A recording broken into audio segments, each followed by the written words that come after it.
नमस्कार दोस्तों, मेरा नाम है विजय कुमार गिरी और मैं आप लोगों का एक बार फिर से स्वागत करता हूं अपने यूट्यूब चैनल जिसका नाम है सुहा क्लासेस फॉर एग्रीकल्चर। दोस्तों, आज की वीडियो में हम बात करने वाले हैं एग्रोनॉमी के लेक्चर नंबर 31 की। इसमें मैं आप लोगों से रोज की तरीके से 20 क्वेश्चन पूछूंगा। इसके 4 ऑप्शन रहेंगे। इसके साथ साथ इसका राइट आंसर क्या होगा उसको भी बताऊंगा, साथ में एक्सप्लेन करने की भी कोशिश करूंगा। मैं आप लोगों को बता दूं कि ये मैंने जो 10 क्वेश्चन लिए हैं, ये एनआर जो सुंडा जी की बुक है उसी बुक्स में से लिए गए हैं, जो कि मैंने पढ़ा रखा है। एक competitive book of agriculture channel के प्लेलिस्ट में जाओगे तो वहां पर आपको वो मिल जाएगा पूरे वीडियोस। वहां से आप पहले वीडियो देखो, फिर यहाँ पर आके आप क्या करो, क्वेश्चंस का आंसर देने का प्रयास करो। इससे आपका एक तरीके से रिवीजन भी होता रहेगा। आप लोगों ने क्या पढ़ा है, कितना सीखा है, यहाँ पर आपको इन सभी सवालों का जवाब मिलता जाएगा। चलिए शुरू करते हैं। उससे पहले मैं आप लोगों को बता दूं कि अगर आप लोग बीएससी एग्रीकल्चर कर रहे हो और इस समय फर्स्ट सेमेस्टर में हो, तो आप यहाँ पर ये जो 8 कोर्सेज दिए गए हैं, ये 8 कोर्सेज आप लोग पढ़ रहे होंगे। अगर आप चाहते हो कि ये 8 कोर्सेज आपको अच्छे से पढ़ने को मिल जाए, आपको कहीं इधर उधर भटकने की जरूरत ना पड़े, तो आपको क्या करना है कि इस क्यूआर कोड को स्कैन करना है। स्कैन करके आपको 500 रुपए का पेमेंट करना है। और जो आप पेमेंट करोगे उस पेमेंट का स्क्रीनशॉट हमारे पास भेजना है। भेजोगे कैसे? टेलीग्राम पर जाना, टेलीग्राम पर जाके सर्च करना @विजय कुमार गिरी 945। जैसे लिखा गया है बिल्कुल एग्जैक्ट इसी तरीके से आप लिखना टेलीग्राम पर। तो वहां पर आपको एक कॉन्टेक्ट मिलेगा। वहां पर आपको क्या करना है, स्क्रीन शॉट सेंड कर देना है आपने जो पेमेंट किया है, और इसके साथ साथ अपना मोबाइल नंबर सेंड कर देना है। मात्र यही 2 चीजें मुझे चाहिए, 500 रुपए का पेमेंट का स्क्रीनशॉट और अपना मोबाइल नंबर। इसके बाद आपको जो पूरा कोर्स है वो प्रोवाइड करा दिया जाएगा। चलिए आगे बढ़ते हैं, अपने टॉपिक पर आते हैं। सबसे पहले क्वेश्चन देखते हैं क्या है। कुछ इंस्ट्रूमेंट मेजर्स इंस्ट्रूमेंटल बिहेवियर। देखो, पत्तियों के अंदर जो इंस्ट्रूमेटा होता है वो कब ओपन हो रहा है, कितना ओपन हो रहा है, कब बंद हो रहा है, कितना बंद हो रहा है, कितना ट्रांसपरेशन हो रहा है इसमें से, इन सभी चीजों को मेजर करने के लिए एक इंस्ट्रूमेंट का यूज किया जा रहा है। क्वेश्चन ये है कि कौन सा इंस्ट्रूमेंट का यूज किया जाता है। गैल्वेनोमीटर है, फेरोमीटर है, हाइग्रोमीटर है, या फिर इलेक्ट्रोमीटर है। इन चारों में से कौन सा ऑप्शन आपका सही हो सकता है? तो आपका ऑप्शन नंबर जो बी है, फेरोमीटर, ये आपका बिल्कुल राइट आंसर हो जाएगा। फेरोमीटर से क्या होता है?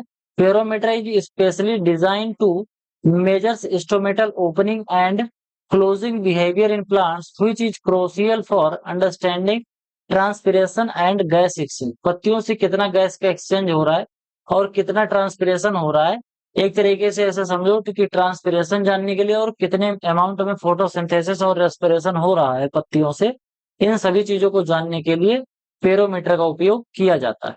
अगला क्वेश्चन है, what does a lysimeter measures. Lysimeter किस चीज को मेजर करता है? रूट के प्रेशर को मेजर करता है, इवापोट्रांसपिरेशन को मेजर करता है, सोलर रेडिएशन को मेजर करता है, या फिर मिल्क की प्योरिटी को मेजर करता है। तो जो लाइसीमीटर होता है वो लाइसीमीटर किसको मेजर करता है? इवापोट्रांसपिरेशन को मेजर करता है। बोले तो ऑप्शन नंबर बी जो आपका है वो बिल्कुल राइट आंसर हो जाएगा। Lysimeter are precision instrument that measure the combined water losses from soil evaporation and plant transpiration important for irrigation planting। ध्यान से समझो, कोई भी प्लांट से जो पानी निकलता है, प्लांट से अगर पानी जलवाष्प के रूप में निकल रहा है तो उसको हम क्या बोलते हैं? ट्रांसपिरेशन बोलते हैं। अगर सॉइल से पानी जलवाष्प के रूप में निकल जा रहा है तो उसको इवापोरेशन बोलते हैं।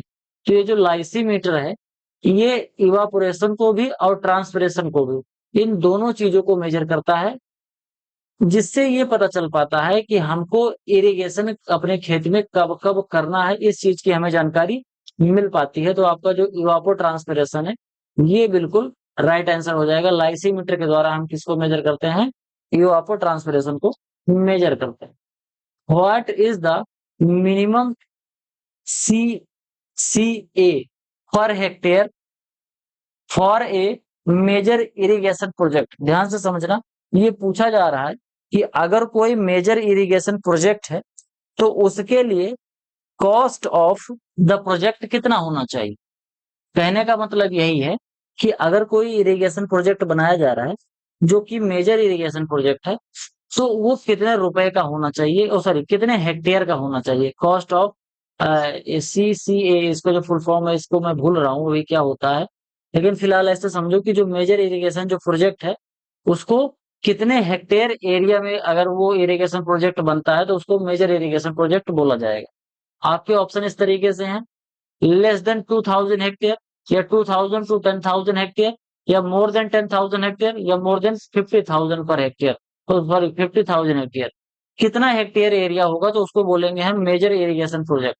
तो अगर आप ध्यान से देखोगे तो आपको पता चलेगा कि अगर 10,000 हेक्टेयर से ज्यादा होगा कोई भी एरिया, तो उसको मेजर इरिगेशन प्रोजेक्ट कहा जाता है।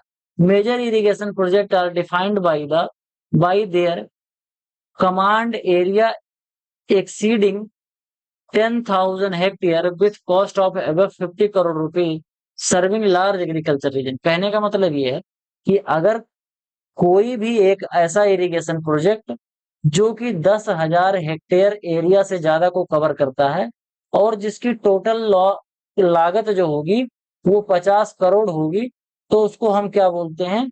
उसको बोलते हैं मेजर इरिगेशन प्रोजेक्ट। अगला क्वेश्चन है, When does the southwest monsoon typically reaches Kerala? जो साउथ वेस्ट मानसून होता है वो अमूमन केरला में कब पहुंचता है? 1 मई को पहुंचता है, या 1 जून को पहुंचता है, या 15 जून को पहुंचता है, या 1 जुलाई को पहुंचता है? तो आपका जो राइट आंसर हो जाएगा वो 1 जून को केरला में पहुंच जाता है। 1 जून बोले तो ऑप्शन नंबर जो बी है ये आपका राइट आंसर हो जाएगा। The southwest monsoon make its onset over Kerala around June 1st annually, marking the beginning of the entry season, rainy season of the rainy season in India। कहने का मतलब ये है कि 1 जून को स्टार्ट होता है रेनी सीजन। कहाँ से? मानसून, साउथ वेस्ट मानसून आता है और कहाँ पर शुरू करता है? सबसे पहले केरला में, केरला में शुरू हो जाएगा। इसके बाद फिर ये आगे बढ़ता है धीरे धीरे और दिल्ली तक आता है, नॉर्थ इंडिया में पूरा बरसात करता है। भारत में जो लगभग 70 से 80% जो बरसात होती है ये साउथ वेस्ट मानसून से ही होती है, और जिसकी शुरुआत सबसे पहले कौन से स्टेट में होती है? पहले केरला में ही होती है। अगला क्वेश्चन है, which branch contributes 80% of south west monsoon rainfall? South west south west monsoon जो कि कंट्रीब्यूट करता है भारत में 80% मानसून को, वो कहाँ से चलता है? बे ऑफ बंगाल से चलता है, या अरेबियन सी से चलता है, या फिर वो वेस्टर्न डिप्रेशन डिस्टर्बेंस से चलता है, या नॉर्थ ईस्ट मानसून से चलता है? तो आपका जो राइट आंसर हो जाएगा वो हो जाएगा ऑप्शन नंबर बी, अरेबियन सी से। अरब सागर से चलता है सबसे पहले, अरब सागर से चलेगा और ये भारत में लगभग 770 मिलीमीटर बरसात करता है। ये अरब सागर से जो मानसून चलता है जिसको साउथ वेस्ट मानसून बोलते हैं, ये भारत में 770 मीटर बरसात करता है। भारत में कुल लगभग 1160 मिलीमीटर बरसात होती है, उसमें से लगभग 770 मीटर बरसात बोले तो लगभग 80% के आसपास जो बरसात होती है वो इसी मानसून सीजन से होती है, particularly affecting western and northern India. Waste India और नॉर्दर्न इंडिया में यहाँ से पानी बरसता है। At what temperature does water है मैक्सिमम डेंसिटी? किस टेम्परेचर पर पानी की डेंसिटी सबसे ज्यादा होती है? 0 degree centigrade, 4 degree centigrade, 10 degree centigrade, या फिर 100 डिग्री सेंटीग्रेड? तो इसमें अगर आप ध्यान से देखोगे तो जो 4 डिग्री सेंटीग्रेड टेम्परेचर होता है इस पे पानी की जो डेंसिटी होती है वो सबसे ज्यादा होती है। Water exhibit at highest density at 4% और 4 degree centigrade due to hydrogen bonding pattern, a unique property affecting aquatic ecosystem. ये जो होता है 4 डिग्री सेंटीग्रेड वाला पानी, ये सबसे ज्यादा वजन होता है क्योंकि इसकी डेंसिटी सबसे ज्यादा होती है। अगला है, what is the IW upon CPE ratio for rice? IW and CPE ratio for rice ये कितना होता है? आपसे यही पूछा जा रहा है। अगर हम IW और CPE की अगर बात करें तो इसका फुल फॉर्म क्या होता है ये आपको बताना है, क्योंकि इन सभी चीजों को मैंने एक बार पढ़ा दिया है। फिलहाल अगर हम बात करें तो ये रेशियो जो राइस के लिए होता है वो कितना होता है? तो वो लगभग होता है 0.4% होता है, या फिर 0.6% होता है। तो अगर आपको दिख रहा हो तो ऑप्शन पहले ही रिवील हो गया, 1.2% होता है, जिसको हम बोलते हैं IW अपॉन CPE अप्रोच। ये क्लाइमेटिकल लॉजिकल अप्रोच होता है, जिससे हम ये जानते हैं कि मॉइस्चर इंडेक्स अप्रोच इसको कहा जाता है। इससे हम जान पाते हैं कि मॉइस्चर का रेशियो कितना है। जैसे rice requires the highest irrigation water upon cumulative pan evaporation. Cumulative pan evaporation और आईडब्ल्यू से क्या होता है, इरिगेशन वाटर, ये कितना होता है 1:1 due to its sensitivity during booting and flowering stage. Booting और फ्लावरिंग स्टेज जो होती है, ये दो स्टेज राइस के लिए बहुत ही ज्यादा क्रिटिकल स्टेज होती है, क्योंकि यहाँ पर 1.2% पाया जाता है IW upon CP ratio. Which chemical is use for cloud seeding. Cold cloud seeding के लिए किसका यूज किया जाता है, सोडियम क्लोराइड का, सिल्वर आयोडाइड का, कैल्शियम कार्बोनेट का या पोटेशियम नाइट्रेट का। तो आपका ऑप्शन नंबर जो बी है ये बिल्कुल राइट आंसर हो जाएगा। सिल्वर आयोडाइड का छिड़काव किया जाता है बादलों पर। Silver iodide crystalline structure mimic ice, making it effective for nucleating ice crystal in cold cloud -5 degree centigrade to -15 degree centigrade. जब बादल पर सोडियम सिल्वर आयोडाइड डाला जाता है तो वो पानी के रूप में कन्वर्ट हो जाता है, पानी की बूंद बन जाता है, और इससे फिर क्लाउड सीडिंग होती है, जिसको बोलते हैं कृत्रिम वर्षा। What happened to redox potential H in water logged soil. Water logged sand का जो रेडॉक्स पोटेंशियल होता है वो कितना होता है, increases to 700 MW, decreases to -250 MW, remaining constant या फ्लक्चुएटिंग रैंडमली। तो इसमें जो आपका ऑप्शन है डिक्रीजेस टू -250 MW।